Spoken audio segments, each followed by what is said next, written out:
Ada Nah, ada perangkatnya. teknologinya, Iya. iya masih bisa. Tetapi kan tadi itu Bang, kalau uji tinta, uji kertas kan kedapatan juga kan. Oh, I see. Tapi kalau sekedar huruf doang barangkali masih bisa. Iya, dapat ya bisa. Oke.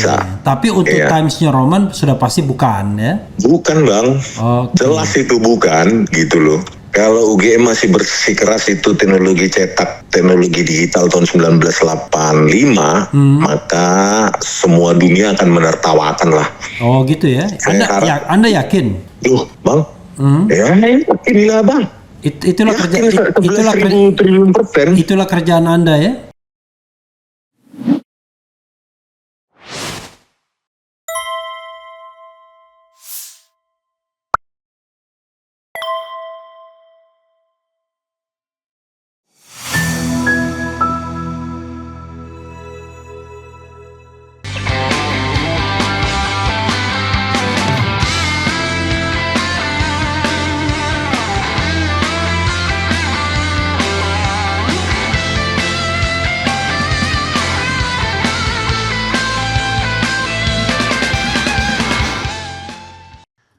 Assalamualaikum warahmatullahi wabarakatuh. Sobat RH sekalian, jumpa lagi kita di channel yang keren ini. Keren jadas. Ya, sahabat RH sekalian, Rismon Sianipar ya. Ini nama bikin geger lagi ya, bikin bangun macan tidur. Tadinya soal ijazah ini mulai redup. Ada memang masih dipersoalkan oleh Egy Sujana CS, tapi meledak kembali ketika Rismon Sianipar ngomong tentang keyakinan yang berapa persen, nanti kita klarifikasi 9% atau berapa gitu, bahwa skripsi Jokowi itu apa nanti istilah dia ya, bukan yang sesungguhnya atau apa. Nah, saya diminta oleh sobat era sekalian agar undang Rismon Sianipar. Iseng-iseng karena saya baru sembuh, saya hubungin beliau, ternyata sudah di Jogja beliau. sudah menikmati lagu Katon Bagaskara ya. Tetapi fortunately rupanya beliau sudah pulang ke hotel dan konon siap akan ditelepon ya. Kita pakai telepon saja saudara sekalian. Toh kalau pakai Zoom kita butuh persiapan yang lebih lama. Kadang-kadang kalau live-nya agak terganggu sedikit ya, karena kita live. Karena itu kita pakai voice saja, tapi yakinlah ini betul-betul Rismon Sianipar ya. Dan Rismon mengaku dia melihat bukan ijazah, skripsi itu bukan dari media sosial, tapi betul-betul dia lihat, betul-betul dia sentuh. Tetapi yang anehnya ada kejanggalan-kejanggalan yang dia temukan. Maka ya bisa jadi itu skripsi post factum mungkin ya. Nah, coba kita hubungi Bang Rismon Sianipar ya. Coba kita lihat ya. Diangkat nggak sama Rismon? Saya tadi udah janji ya. Oke, Bang Rismon. Selamat malam.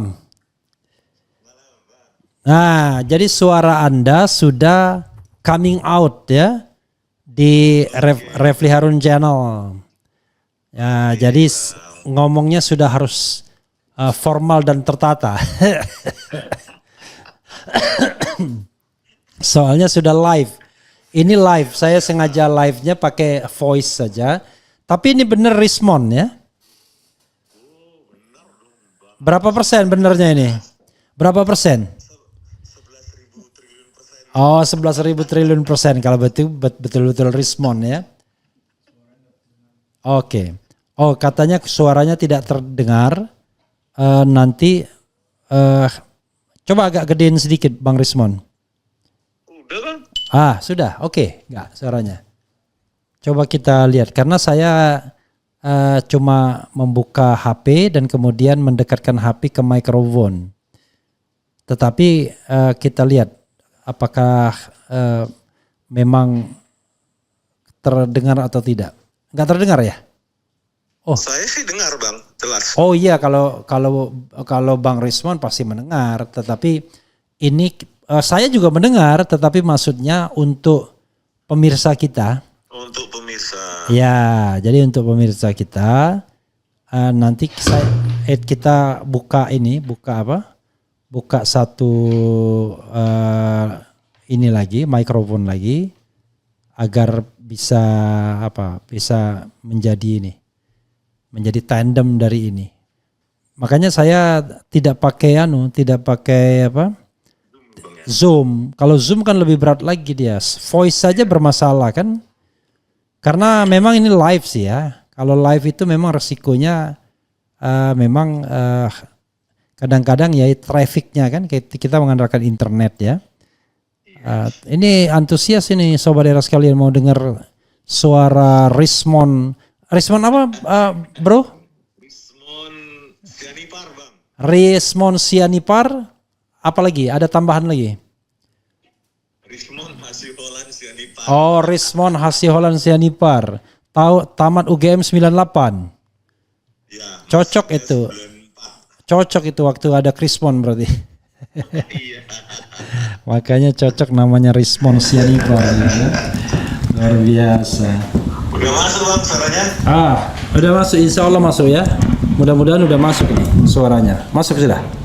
Oke ya, jadi ada tandemnya.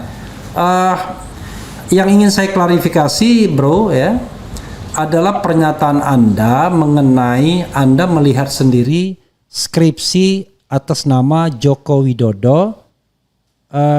Melihat sendirinya di mana itu? Saya kan datang itu Bang. Ya. Setelah menganalisa kan ketika itu tahun 2022 kalau nggak salah Pak Sigit, Dr. Sigit Sunarta itu dekan Fakultas Kehutanan UGM. Ya. Ya kan di Kompas TV kan ada tahun 2022. Terus ketika dibukakan itu skripsinya itu, oh iya. Nah pada saat sampai ke lembar pengesahan skripsi itu, waduh, mata saya langsung mata alang. Oke. Nah ini nggak sesuai nih dengan teknologi tahun 1985. Karena saya sendiri tahun 94 saja masih memakai Unix, ya, dan Apple Macintosh itu kan saya coba. Itu masih kasar sekali kan Bang. What you see is what you get. Iya. Jadi apa yang tertampil adalah itu yang tercetak, dan teknologi cetaknya pun maksimum dot matrix kan. Iya waktu itu kalau pengalaman saya kan angkatan 89 ya bro ya. Iya. Kemudian bikin skripsinya tahun 93 itu masih pakai dot matrix, memang yang DOS itu ya. Iya masih DOS kan Bang. Iya pakai Karena DOS. Yang kalau kita nggak pinter-pinter tiba-tiba ketika kita hilang bisa. Masalah hardware itu Bang, RAM. Iya RAM ya. Iya. Oke, nah itu bukan Times New Roman pada waktu itu belum ada pasti ya? Belum Bang. Jadi Times New Roman itu kan katanya orang-orang argumentasinya tahun 1931 lah, 1932 itu kan font yang metal itu ya, atau timah yang di tata itu kan Bang. Percetakan Kompas atau percetakan media massa, buku saat itu kan begitu.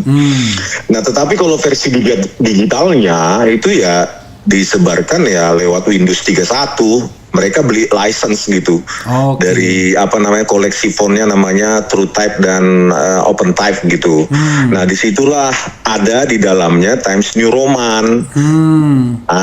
Times New Roman yang dibeli license itu dikembangkan oleh Microsoft dan Adobe. Jadi kalau Anda tidak pakai Microsoft atau Adobe dan yang itu barangkali baru tahun 90-an awal ya, maka Anda ilegal itu Bang. Jadi kalau DOS itu pasti bukan Times New Roman ya, DOS atau dot matrix itu pasti bukan Times New Roman ya. Jauh tuh Bang, jauh. Jadi soalnya saya buka lagi skripsi saya. Ini enggak kan Bang? Agak bintik-bintik kan memang kan? Iya. Jadi tepi-tepinya pun bergerigi ya, karena dot matrix itu kan titik-titik kan 16 kolom gitu satu karakter. Iya. Jadi monospace juga dia, artinya lebar setiap huruf itu sama. Nah, kalau ini kan apa namanya Times New Roman tuh kan sudah sangat cantik ya, menggunakan pelengkungannya juga sudah pakai kurva Bezier, polinomial pangkat 2, pangkat 3. Jadi lengkungan itu bisa cantik dan apa dia artistik gitu kan. Terus bisa tipis dia seperti kakinya N, kakinya M, K, S gitu. Nah, itu kan Times New Roman itu exactly itu. Nah, kembali ke cerita itu Bang ya. Kan kembali saya lihat sendiri gitu kan. Sorry. Anda waktu itu ke apa perpustakaan Fakultas Kehutanan ya atau perpustakaan UGM atau apa? Perpustakaan Fakultas Kehutanan. Nah, setelah mengintip itu di tahun internet berapa kan, ini? Tahun berapa? Baru nih Bang. Setelah saya kupas itu. 2025 ini ya? Iya. Jadi setelah saya tonton itu dari YouTube kan, saya diintipkan begitu lembar pengesahan skripsinya itu, baru setelah itu saya terbang ke Jogja, ke UGM di perpustakaan Fakultas Kehutanan UGM. Wah, ini dari Bali ke? Iya. Oh, nah, iya. Terus nggak saya tanya Bang, tiba-tiba bapak petugas perpustakaan langsung memberi.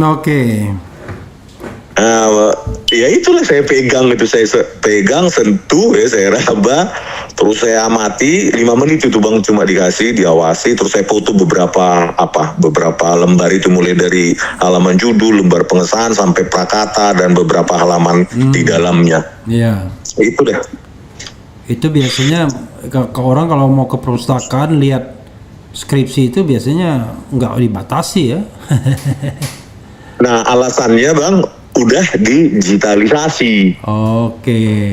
Jadi lihat aja yang digitalisasinya gitu ya. Padahal nggak ada juga Bang. Nggak ada juga. Nggak ada juga. Khusus tahun 1985. Apalagi yang Fakultas Kehutanan itu di versi ETD-nya UGM ya, Electronic Thesis and Dissertation-nya itu cuma ada punyanya Pak Jokowi. Bagaimana kita membandingkan? Nggak ada. Jadi tidak ada pembandingnya ya? Tidak ada pembandingnya Bang. Kan saya nggak bodoh Bang. Tentu saya sebelum berkesimpulan harus membandingkan dong kan Bang. Gitu. Nah terus kemudian adalah data lain, yaitu lembar pengesahan skripsi dari orang-orang yang lulus tahun 1984 dan 1985. Itu dikasih orang dalam juga di sana. Nah videonya, di situ kosong Bang, atas nama lembar pengesahannya itu ya, tanpa ada tanda tangan penguji, pembimbing maupun dekan, kosong blong. Dan dicetak dengan teknologi yang serupa dengan lembar pengesahan skripsi Pak Jokowi ini. Kalau Anda katanya ahli forensik ya? Iya. Anda tamat apa? Sarjana teknik elektro. Iya Bang. Lalu mendalami forensik. Iya Bang. Image, video, pokoknya multimedia, teks ya, terus kriptoanalisis, membuka penyandian gitu dah Bang. Nah sekarang pertanyaannya adalah, kalau misalnya Anda lihat fisiknya itu ya, Anda duga itu teknologi tahun berapa itu? Ya tentu setelah 92 Bang. 92 kan Windows versi 31 yang menggunakan koleksi font itu, OpenType sama TrueFont itu. Di Windows 31 dikeluarkan tahun 92. Nah itu keluarannya di sana Bang. Kalau di Indonesia ya mungkin 1-2 tahun setelahnya ya. Banyak digunakan tahun 95 gitu loh Bang. Ya kalau 92 saya udah terlambat sekali karena saya tidak gunakan juga rupanya. Tahun 93 kan saya bikin skripsi. Jadi masih 93 masih langka Bang gitu loh. Jadi kan penyebaran software itu kan nggak seperti zaman teknologi internet sekarang kan. Perlu waktu semua itu Bang. Dirilis di sana tahun 92, belum tentu di sini kita pas 94 kan. Gitu loh Bang. Jadi prediksi optimis saya ya setelah 95 lah. Makanya Anda mengatakan bahwa paling tidak lembar atau komponen-komponen dari skripsi itu berapa persen Anda bilang palsu atau apa istilah Anda? Pertama 100 miliar persen bang. 100 miliar, 100 Harusnya miliar, 100 nih. 100 miliar persen apa? Palsu. 100 miliar persen palsu lah bang. Oke. Apa skripsinya kan argumentasi saya, jika skripsinya palsu maka ijazah otomatis palsu dong. Iya, iya, iya. Sebenarnya belum tentu palsu juga ijazahnya. Kalau nggak ada kan berarti kan tidak palsu. Ya itu bang, kan diakui hilang katanya Pak Markus. Iya. Ya belakangan kita tidak tahu klarifikasi dari Pak Markus ya, apakah betul dia mengeluarkan statement atau tidak, karena tiba-tiba ada saja yang membantah wah Refli katanya menggunakan sumber-sumber yang tidak kredibel ya. Itu lagi bang. Bukan soal sumber kredibel atau tidak. Kalau memang tidak benar informasinya ya dibantah aja. Kan masa semua informasi kita harus jamin 100% benar. Kan kita bukan Tuhan. Iya bang. Yang paling penting adalah kita berupaya mencari kebenaran, kan begitu ya. Dan sekaligus analisa saya kan bang, teknologi cetak tadi itu kan softwarenya. Terus teks editornya. Kalau tahun 1908 kita kembali ke tahunnya Pak Joko Widodo lulus kan, 1984 itu kan kita analisa beberapa teks editor yang memungkinkan ya untuk memproduksi lembar pengesahan itu. Itu nggak memungkinkan semua tahun itu. WordStar misalnya versi 3 tahun 82. Oh iya ya, yang saya gunakan tuh WordStar WS kan. Terus ada juga WordPerfect kan bang, tahun WordPerfect 4 lah, rilis tahun 1984. Atau itu kalau versi DOS. Kalau versi Macintosh itu MacWrite 4.5 itu nggak ada fontnya semua Times New Roman. Oke, jadi officially Times New Roman itu baru 92, itu pun di luar negeri ya? Luar negeri bang, rilis di luar negeri. Nah yang banyak digunakan tahun itu yaitu WordStar, WordPerfect, atau yang kaya-kaya yang pakai Macintosh ya, itu ya MacWrite kalau orang kayanya. Gitu. Dan itu semua masih bergerigi semua itu bang, font-fontnya itu. Masih titik-titik ya. Bukan hanya titik-titik itu di teknologi cetaknya, tetapi di tampilannya bang, itu setiap hurufnya itu bergerigi. Bergerigi ya. Bergerigi. Jadi kalau kita zoom itu seperti tangga-tangga ya kan. Gerigi-gerigi gitu loh. Nah karena tidak menggunakan teknologi tadi yang paling saya bilang itu persamaan matematika, kurva Bezier itu pangkat 2 itu, polinomial pangkat 2 atau 3 untuk melengkungkan itu bang, melengkungkan huruf-huruf tadi itu, gitu bang. Oke. Sekarang pertanyaannya ya, ini saya bodoh-bodohan saja ya. Kalau teknologi tahun 84-85 itu masih ada nggak? Kalau misalnya kita mau kolektor banyak bang, kolektor. Oh, tetapi belum tentu running, working ya, belum tentu working. Harus di hardware dan software saat itu dong bang. Kalau nanti di pengadilan ya kita meminta kolektor lah nanti, bantuan kolektor kan kalau butuh rekonstruksi teknologi tahun itu. Saya kira banyak kolektor orang Indonesia yang maksud saya gini, misalnya ini terlepas dari soal skripsi dan ijazah ya. Misalnya saya ingin memproduksi katakanlah skripsi atau ijazah dengan tipe huruf tahun 84 ya. Sekarang ini ya backdated kan. Itu masih memungkinkan nggak? Masih bang. Oh ada ininya. Ada perangkatnya. Teknologinya. Iya masih bisa. Tetapi kan tadi itu bang, kalau uji tinta, uji kertas kan kedapatan juga kan. Oh I see. Tapi kalau sekedar huruf doang barangkali masih bisa. Iya dapat ya bisa.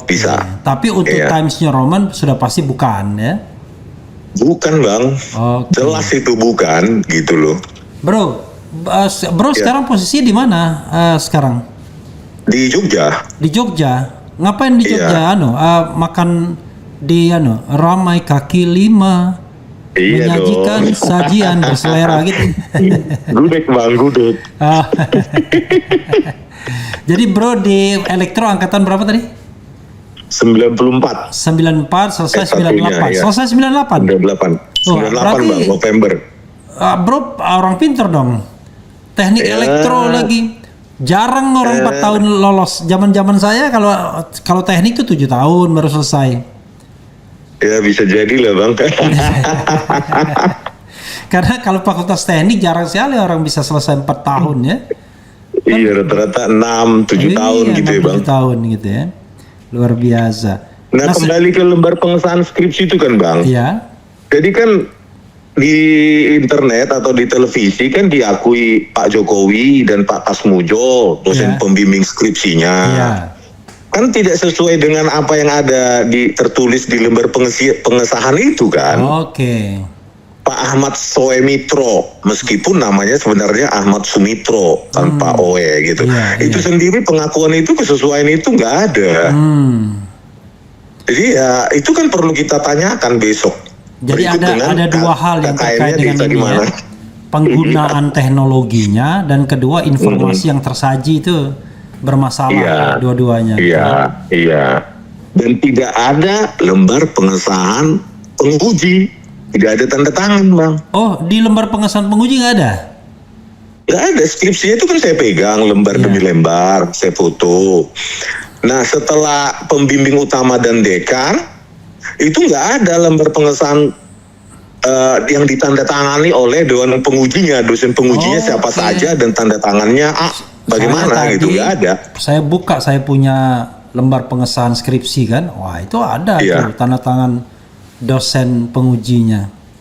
Iya, kan UGM kan terkenal ketat. Ya bagaimana begini administrasi begini?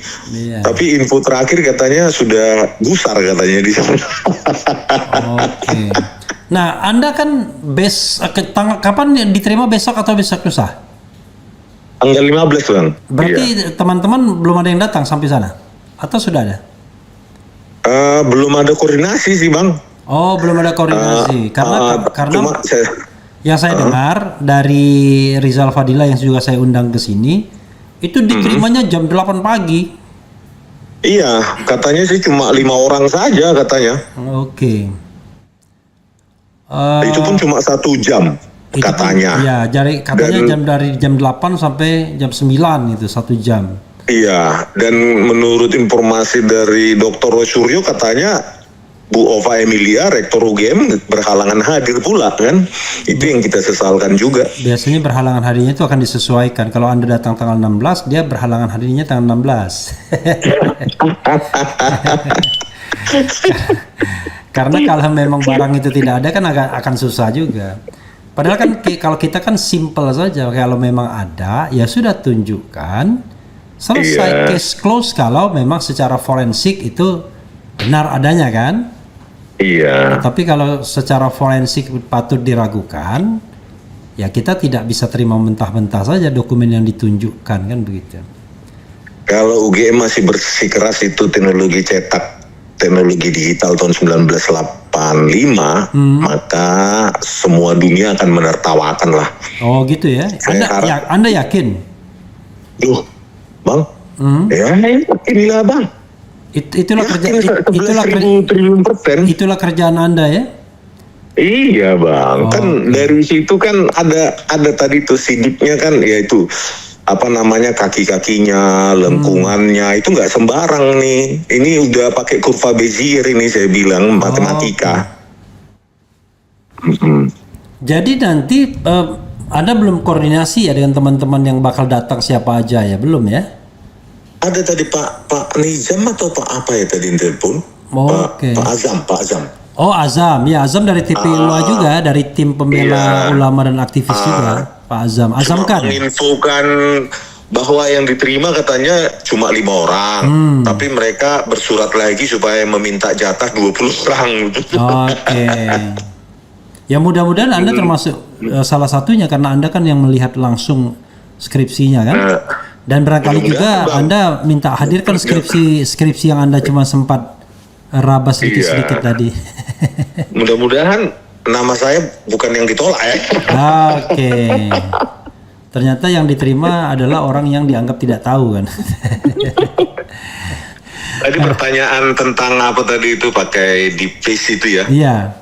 Itu kan apa namanya deep learning namanya kalau dalam bahasa ilmiahnya. Deep learning berbasis neural networks, jaringan saraf tiruan. Memang pernah saya coba di YouTube saya itu kan membandingkan, mencocokkan. Nah itu memang algoritma untuk mencocokkan bisa dipertanggungjawabkan lah, karena semua bisa melakukannya kalau membidang itu. Kalau yang amatiran memang belum bisa, tapi kalau yang sudah membidang itu ya memang confirm. Saya bandingkan misalnya fotonya Pak Prabowo ketika tua dengan yang ketika remaja, confirm. Terus Pak Jokowi juga begitu, versi tua, versi muda, Pak Luhut, Pak Anies Baswedan juga saya cocokkan, confirm. Lalu saya bandingkan foto ijazahnya itu dengan foto Pak Joko Widodo, kok nggak match gitu loh. Oh, itu foto ijazahnya pun foto orang lain? Nah, diduga orang lain? Iya bang, jadi probabilitas kan kita ngetik itu kan probabilitas matchnya berapa persen gitu. Iya, berapa persen Anda temukan? Nah matchnya ke Pak Dumatno justru yang lebih tinggi matchnya. Dumatno itu siapa? Kok nggak salah saudaranya, sepupunya atau siapanya gitu loh bang. Oke. Terus ke Pak Jokowi justru not match, di bawah 50% berarti kan begitu. Iya, nah itu kan petunjuk juga kan bang, yang harus bisa dipakai sebenarnya oleh Bareskrim kalau ingin menindaklanjuti laporan dari TPUA kan. Karena yang dilakukan pihak Jokowi ini kerjanya ngancam-ngancam aja kan. Iya bang, gertak sambal aja. Anda pernah dilaporkan atau diperkarakan gara-gara ngomong keyakinan itu? Belum bang. Jangan bilang belum. Mudah-mudahan tidak ya. Mudah-mudahan tidak. Iya. Gitu. Tapi kan basis kita sains kan. Di mana apanya? Nilai hoaxnya di mana? Kalau dibilang hoax, saya datang sendiri ke UGM, menyentuh, memoto. Itu nggak hoax. Terus skripsi-skripsi yang lembar pengesahan kosong itu juga nggak hoax. Karena kalau menurut penguasa zaman dulu ya, bukan zaman now, hoax itu kalau beritanya tidak sesuai dengan keinginan penguasa. Nah, kalau itu mungkin benar bang. Jadi semua hal yang tidak sesuai dengan keinginan penguasa dibilang hoax gitu kan? Menyebarkan berita bohong gitu. Berita bohong sesuai persepsinya kan bang. Iya. Bukan berbasis berita benarnya kita nggak pernah tahu gitu. Makanya Bambang Tri dan Gus Nur kemudian dihukum berdasarkan menyebarkan berita bohong ya. Berita aslinya kita nggak ngerti kan gitu. Gitu. Padahal kalau mau ya langsung aja ditunjukkan. Nih jasa saya. Kalau memang hilang, nih surat hilangnya resmi nih. Iya, kan? Iya. Tetapi itu pun kan tidak iya aja kan, tetap aja harus ada yang namanya apa istilahnya? Double check gitu ya. Ya tadi itulah bang. Pertama kan makanya ada dua pembuktian sebenarnya yang terus dilakukan oleh UGM. Pertama adalah pengecekan seluruh proses administrasi akademik, keseluruhan proses yang dialami oleh Pak Joko Widodo selama di UGM. Ya, terutama terkait dengan tempat KKN kan bang, itu kan artefak yang paling penting, pointer paling penting kan tempat kolusi dan nepotismenya. Nah, kan sejak 1979 UGM sudah mewajibkan mahasiswanya harus KKN kan bang. Anda KKN di mana waktu itu? Saya di Wonosobo bang. Kalau saya di Purworejo. Nah, tapi lupa saya ke desanya tapi yang jelas Purworejo, tapi masih ingat jalan ke desa situ ya, pasti ada pinggir sawah gitu-gitu ya. Yang jelas iya bang, makanya kan pasti ada catatan akademik dong di UGM. Nah kita verifikasi, kalau itu memang nggak ada ya apa boleh buat kan, kesimpulan bisa lebih cepat harusnya. Dulu nggak ada juga pilihan bahwa Anda boleh tidak KKN tapi bla bla bla, nggak ada, semua orang harus KKN dulu ya kalau nggak salah. Iya kan bang, harus KKN. Nah keharusan itu kan menjadi pointer kan. Kalau memang tidak ada data akademik yang berkaitan dengan KKN tersebut, ya kesimpulan bisa lebih cepat tanpa harus repot menganalisa font, menganalisa tinta, kertas ya, usia kertas, bla bla bla dan yang lain. Dari proses administrasi akademik itu juga sudah bisa lebih cepat disimpulkan sebenarnya. BTW ada yang nanya, kok Anda baru keluar sekarang? Kenapa kemarin waktu ribut tentang ijazah palsu ini tidak ikut berkomentar gitu, bro? Saya memang jalan aja bang, nggak ada direncanakan saya mau ini nembak itu enggak. Iya. Memang kanal yang saya kan memang ya semua aja saya suarakan, yang korupsi apa segala macam. Nah kebetulan waktu saya menyoroti ini kok malah viral. Oke, itu Anda waktu itu meramaikannya di kanal Anda ya? Iya bang, jadi nggak ada perencanaan kenapa harus sekarang, kenapa dulu. Dulu saya fokus Jessica Wongso, Vina Cirebon. Ya kan. Anda komentar juga itu? Ya bang? Komentar juga Jessica Wongso, Vina Cirebon itu Anda komentar juga sebenarnya? Saya kan ahlinya bang, maju waktu Jessica Wongso dan Vina Cirebon. Oh, Anda sebagai ahli? Iya, bersama Bang Utu. Oke. Kalau sekarang Anda berhadapan dengan Bang Utu? Meskipun paling tidak berhadapan dengan anaknya ya, karena Bang Utu kan tidak boleh maju lagi, dia sudah jadi wakil menteri koordinator. Saya bujuk bang, udahlah Bang Utu, ini berdasarkan sains ini, udahlah nggak usah dibela terus itu sampai itu saya. Itu. Jadi ya karena ketemu kan bang, kita bicara di materi terus kan bang, data sains ya. Ya kembalilah ke prinsip dasarnya. Gitu. Toh gitu, yang digeruduk ini adalah universitas terkemuka ya kan? Iya. Dan tentu menghargai yang namanya scientific proof ya kan? Iya. Apalagi sekelas UGM. Iya. Ya, iyalah. Mudah-mudahan sukses dan Anda termasuk orang yang diajak masuk ya oleh konon katanya. Bang, kalau diajak masuk itu pasti itu bang, tapi cuma dibolehin masuk atau enggak. Oke. Apa yang Anda harapkan kalau Anda misalnya termasuk salah satu yang diminta atau dimajukan untuk masuk, baik dari UGM maupun dari pihak Anda sendiri itu? Anda mau presentasi atau Anda mau mendengarkan dari pihak Fakultas Kehutanan atau pihak UGM bagaimana? Ya mendengarkan dulu lah bang, sembari menanyakan proses akademik itu mulai dari A sampai Z kan. Baru kita masuk ke bukti ilmiah yang saya sajikan kan gitu. Tapi kalau sudah proses akademik atau proses administrasi akademiknya itu juga sudah blank di sana sini, ya apa yang mau kita kesimpulan kan harus sudah ada harusnya itu. Kan tadi itu abang bilang kan nggak mungkin tanpa KKN, itu aja dulu. Nggak mungkin tanpa dewan penguji skripsinya. Kan nggak mungkin bang skripsi tanpa ada dewan penguji bang. Yang mungkin tuh kalau zaman digital sekarang ini tiba-tiba kayak hantu belau tiba-tiba jadi. Tapi dulu belum ada internet soalnya kan.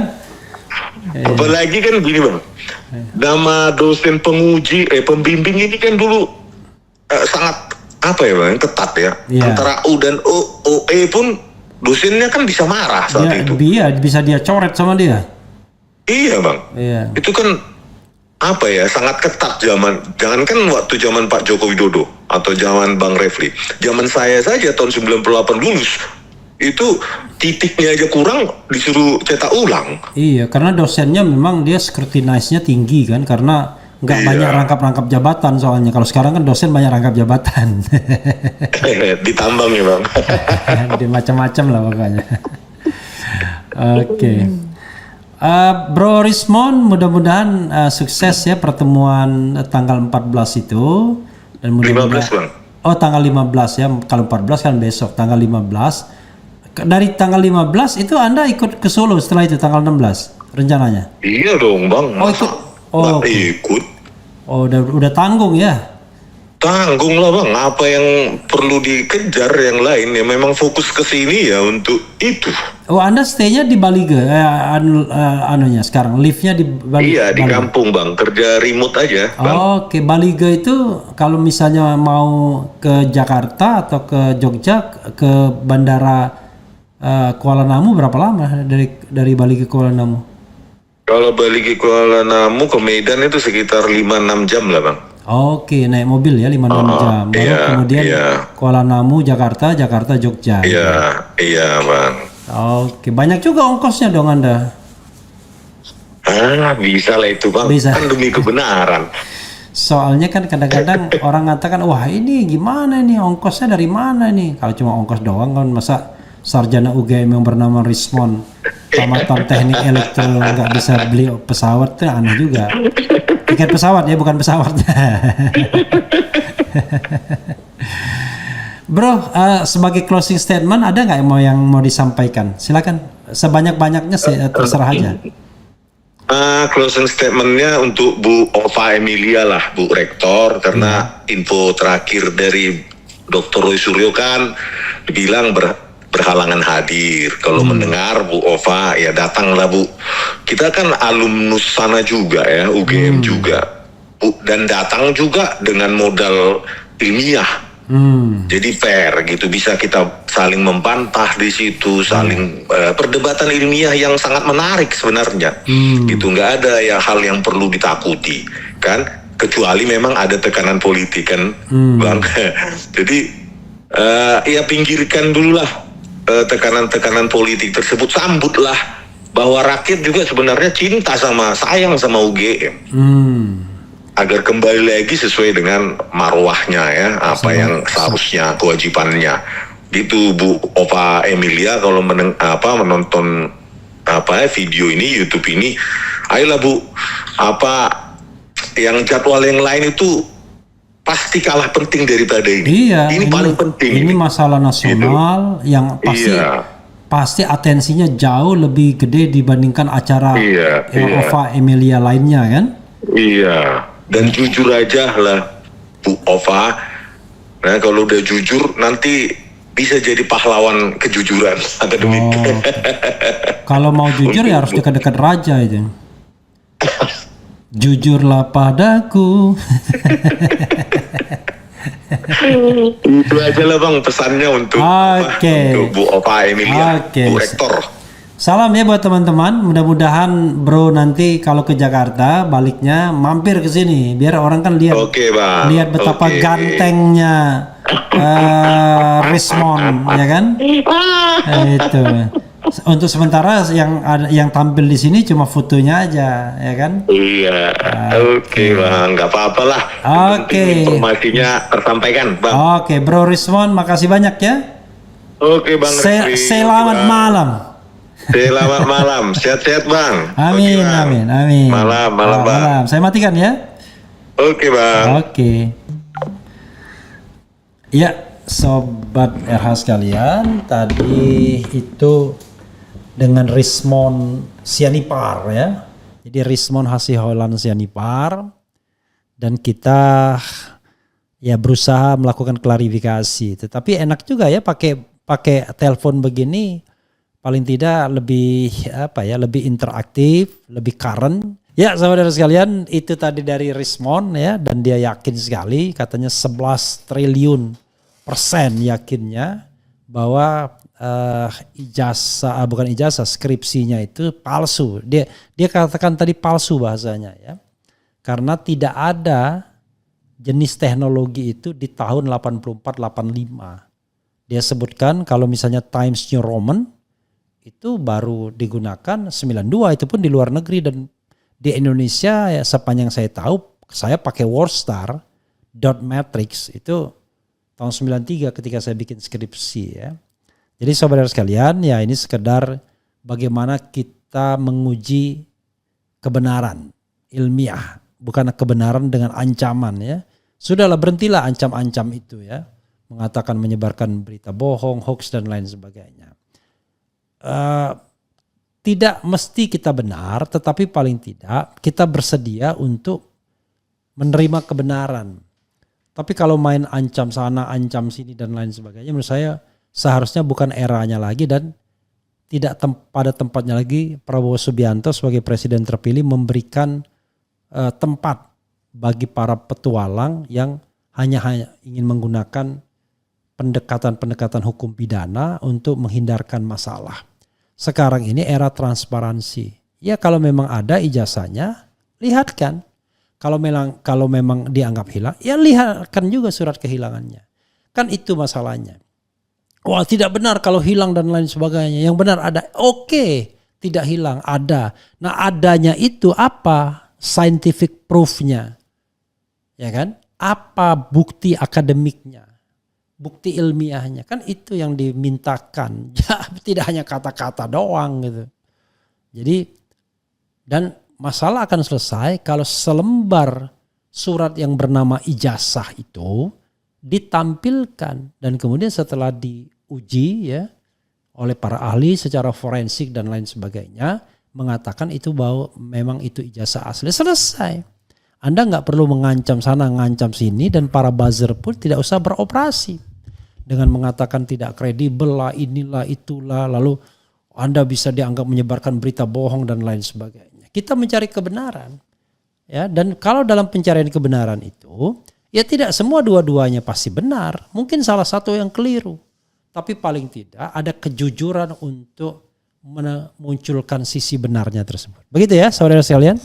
Mudah-mudahan ini memberikan pembelajaran bagi kita. Wassalamualaikum warahmatullahi wabarakatuh. Keren, jadas, kiar.